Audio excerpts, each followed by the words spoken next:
what's up YouTube? It's your brother YT Wake 'em Up, back at it again with another video. As the economy continues to decline, times get harder and harder. People are still finding alternative ways to survive. That could be in a car. Okay, we got car life, we got van life. People are living out of storage units, living in U-Hauls. This one right here is about people living in airports. Family, you already know what they're doing. If you're brand new too, thumbs up this video so YouTube can push this content out. Smash subscribe to join the tribe and ring the post notification bell as well. All right, let's get into it. They look like tired travelers waiting for a flight, but take a closer look. These people are actually homeless. Well, since right now I'm completely broke, so not going anywhere, just hiding different parts of the airport. Rebecca has lived here with her adult son and cat for almost a year. She says the airport is safer than the streets and overcrowded shelters. I left Phoenix with $15,000. It goes quick.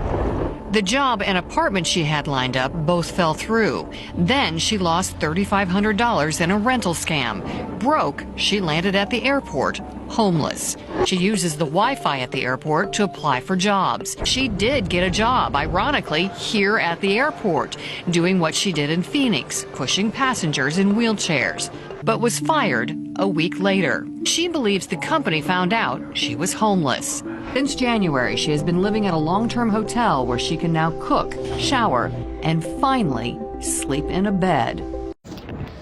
Why are there people sleeping in the airport at Boston Logan? Look, those are beds and people sleeping in the airport at Boston Logan. What is going on? You know what? I've been at the airport before. And as I'm walking up to my terminal, I'm like, man, it's a lot of people getting on this flight. I'm thinking I would have somewhere to sit down. And I don't. I see people laying on the ground as I'm walking up. I see people in the chairs sleeping. But I never put two and two together that these people were homeless. Now it's making sense. Because none of those people ever get up. They never get on any flight that's being called. They don't get on the flight that I'm on. So I'm like, that's kind of weird. You know, that was always in the back of my mind. But now I understand it. I just thought, hey, they might have been having a layover, something like that, right? But now I see they're homeless. They're using the airport as a place to have somewhere to lay their head. I get it. Hey, Tik-tok. So today's Saturday. I'm back in Chicago. I don't know why. Don't ask me why, but I'm back at the airport. And I came across some people. There's a lot of people here that are homeless, that they come here to take refuge, to sleep here at night. And I was talking to a fella, a Mexican fella. I forgot his name, but anyways, he was telling me of real stories of his scenario. And next to me, as I'm talking to him, trying to find out his story so I can try to cater GiveIt.net better to serve people, this other fella, an African American to my right, he asked me, hey, is there any way you can buy me some food because I haven't eaten in X amount of days, blah, blah, blah. And, you know, of course I can. Of course we will. But I'm trying to see how we can do it on a larger scale, in a more automated scale. So I'm trying to learn about him, these people that are struggling. Man, it's heartbreaking.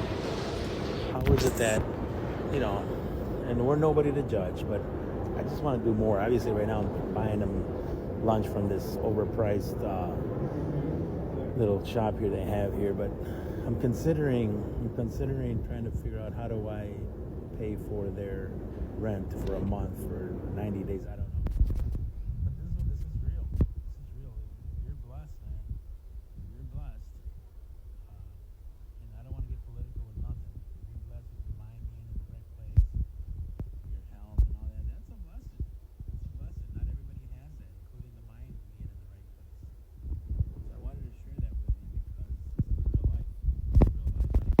I don't know if I'm going to record them because I'm a little bit, I haven't overcame that. I don't know how to do that without giving them their privacy, but how else am I going to learn? How else are we going to get credibility, right? One thing I hate when people record their good deeds. And when people do that, their reward is already received. You already got your reward, right? You don't get no blessings from that. Your reward is your validation that you wanted, right? That's what you get. You get the validation that you have gotten from that video. Matthew 6:2-5. So when you give to the poor, do not sound a trumpet before you, as the hypocrites do in the synagogues and in the streets, so that they may be honored by men. Truly I say to you, they have their reward in full, right? So I don't really like when people record it for validation to be like, oh, look at me, I gave to the poor. Because like, did you really do that out of the kindness of your heart, or did you do that to make it seem like you a good person, right? Your reward has already been paid in full. That little validation that you got from it, that's it. You're not getting no blessings from it. I just don't like when people do that. I hope he not gonna do it on this part moving forward. He said he don't want to. His comment at the end kind of got me, so I had to cut it off right here and just insert that little part right there. All right, let's keep it moving. How else do we pray for the Lord? Because my intention is that as humans we're better than that, and as humans we're better than that worldwide, man. Look in the mirror. Look in the mirror. Let me take them their lunch because it's good already. So we're leaving Midway. It's interesting conversation, very interesting conversations from Mr. And I wrote Mr. Hernandez. Interesting conversations. His challenges. I don't know what to say. We got to figure this out. We got to help people. If you're blessed, give me some ideas. Let's do it. All right, now this next part is actually interesting. There's a guy who had been living at the airport for 15 years, and there was a movie made about him. Now, I haven't seen this movie. Drop a comment below if you've seen this movie and you know what I'm talking about before I even say it. You might be familiar, but if not, I'm gonna roll the clip. Let's get into it. The man who had been living in Charles de Gaulle for 15 years had caught the attention of Steven Spielberg. DreamWorks acquired the rights to his life story for a film titled The Terminal. Sir Alfred simply deposited the money into his airport post office savings account, where it remained out of sight and out of mind. The trauma Moran had experienced throughout his adulthood had caused him to retreat into a fantasy reality. Family and friends visited Sir Alfred at Charles de Gaulle, but instead of their brother Moran Karimi Nassiri, they found the British-born Sir Alfred, who simply refused to acknowledge them. Deportation was not an option, as there was no birth country on record to which he could be deported. By 2006, Sir Alfred had lived in Terminal 1 of Charles de Gaulle for 18 years, nearly a third of his life. He'd watched ever-changing fashion trends, significant scientific leaps forward, and the ushering in of a new millennium, all from his red bench scattered with newspapers and cigarette butts.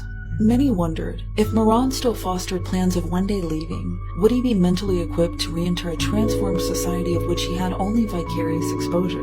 As Dr. Bargain told the New York Times, he believed Alfred would need to be weaned from the airport, like an addict. In July of 2006, Sir Alfred was taken from Charles de Gaulle by ambulance. A health emergency beyond the resources of the airport medical center required his relocation to a nearby hospital. The exact details of Sir Alfred's condition weren't reported, and therefore left to speculation. Unlike his mental health, the airport doctor had reported over the years that his physical health was normal, despite a diet consisting almost exclusively of McDonald's. His stint inside Charles de Gaulle had finally come to an end. Sir Alfred remained in the hospital for several months, eventually being transferred to a local shelter provided by Paris's Emmaus Solidarity movement in early 2007. His red bench hovel near the window overlooking the fountain was disassembled, the traces of an individual living there for nearly 2 decades erased. He fought long to win the name Sir Alfred, but would sit at his red bench and watch passengers journey back to their homes, letting go of his desire to do the same. We can only wonder if he took that identity with him as he entered the city he'd watched from behind his window for 18 years. Or if Moran Karimi Nassiri left Sir Alfred behind in Charles de Gaulle where he belonged. He did pretend also that he was American. Family, let me know if you've seen this movie before. It's really interesting how people live different lives. You never would expect somebody to be living at an airport for such a long time. I wouldn't even think that people were living in airports. I did not know that people were doing that at all. I never really thought about it when I seen these people laying on the ground before my flights. I never thought, man, they might be homeless, right? So my perspective actually has changed now that I know this information, now that I have an understanding that people are doing that. This is a way for them to not have to be outside and living on the streets. I think that is better. If I had to, if I was in this predicament, I would do the same thing. I'd rather be in the airport than outside, right? I'm pretty sure we all can agree to that. Family, let me know what you think about this video. Drop a comment below. I appreciate you if you made it to the end. Peace, and to my Hebrew fam, shalom. I will catch y'all on the next one.